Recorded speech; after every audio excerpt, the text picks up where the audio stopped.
What's happening? It's John from Long Island punk band Wrecked. Wednesday, December 15th. We're almost there. We're almost towards Christmas and almost towards the end of the year. No real band news. We had a gig two weekends ago out in Holbrook, Rams American Pub. It was a great show. Thank you to all who watched us and gave us some good feedback from that show, because we had a great time, and I think it was a great set. Off no practice, it was a really great set. So as far as the rest of the year goes, nothing happening. We'll come back in 2022 with some new songs, maybe new recordings, some shows, and we'll keep the machine going. So this video is another guitar in my collection. I played this at Rams the other gig, and it sounded great. Screamed. It was awesome. This is my 2017 Gretsch G6128T Duo Jet.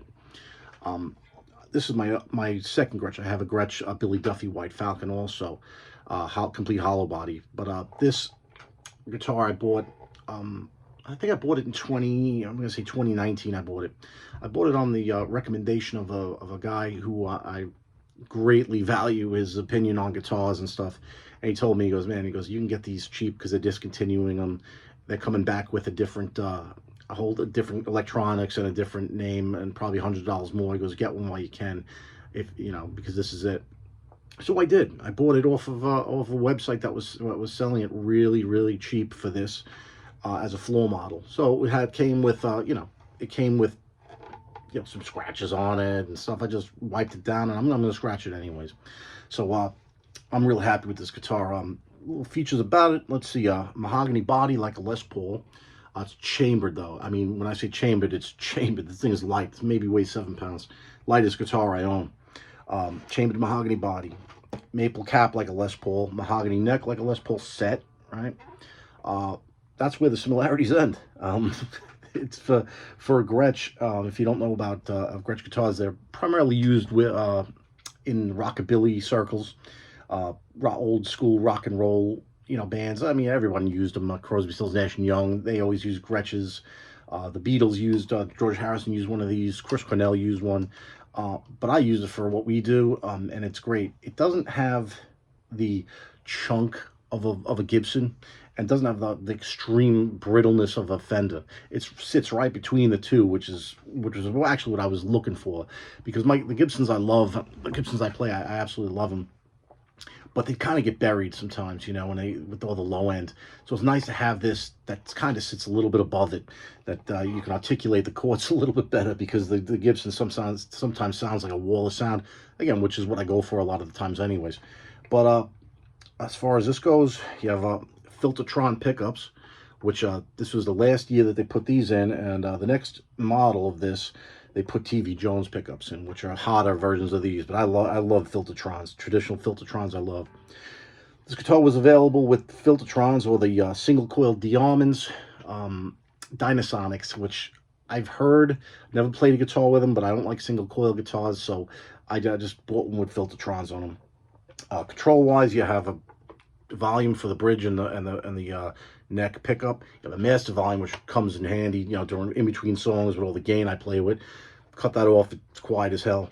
You have the pickup selector, and this is the tone switch, or the mud switch, they call it, the dirt switch. All the way up gives you a tone, all the way off gives you a nice jazzy tone. Middle is bypass, and down is all treble. And again, it gives you that great Gretsch sound. If you're doing rockabilly, surf kind of stuff, you can do that. Other than that, mahogany, like I said, mahogany neck, ebony fretboard, which is real nice and smooth. It's a thin-ish neck, compound radius, so it's a little rounder up here and flatter on the bottom. Tuners are great. They're just whatever they are. They're open back vintage style tuners. They're awesome. They do the trick.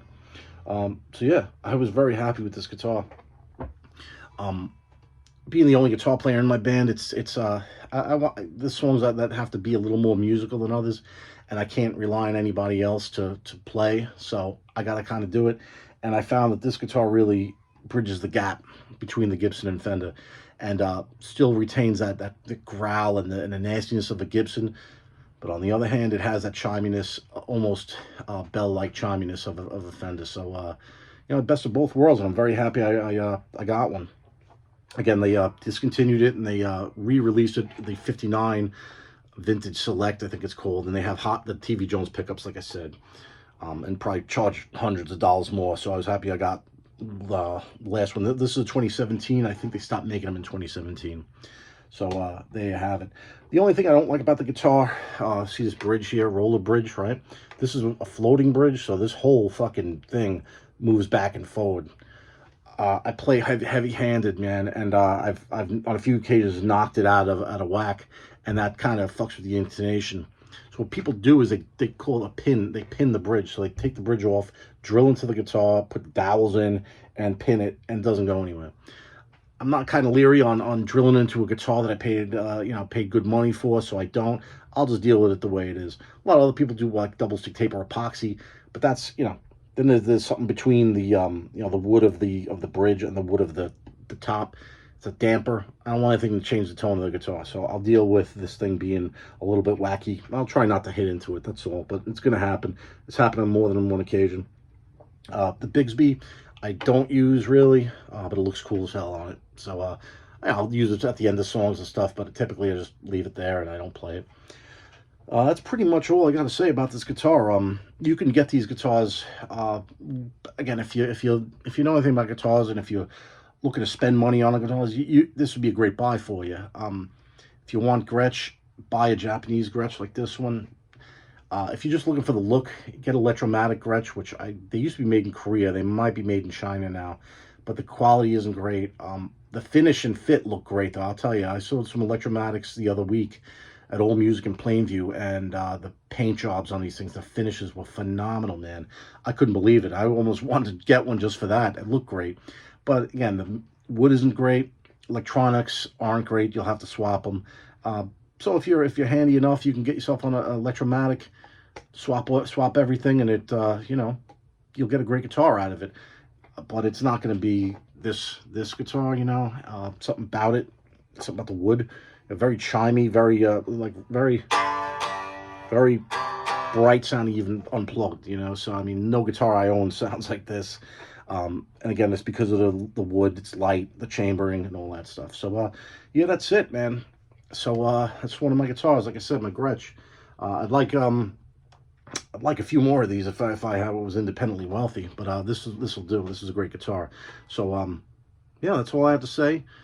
Thank you for watching. Have a great night, and I'll put another video up hopefully before the end of the year. Got some vinyl coming in. Got another couple guitars I can talk about too, so maybe if I get some time, I'll throw another video up. But thank you for watching. Have a great night.